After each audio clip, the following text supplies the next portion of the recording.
ولعلي كنت من الأصوات السنية، لن أقول لكم الوحيد، ولكن الأصوات السنية النادرة جدا بعد حرب العراق، بعد الكارثة في العراق 2003 التي كانت تجأر وتضج أيها الإخوة ضجيجا على المنبر وفي غير المنبر إنكارا للحروب والاغتيالات والانتقامات الطائفية.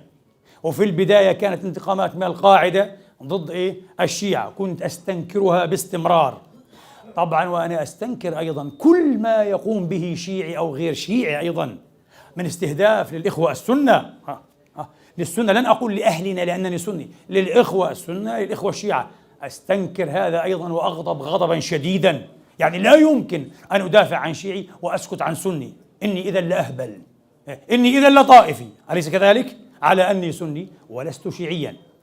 أقول هذا باستمرار أيها الإخوة والأخوات.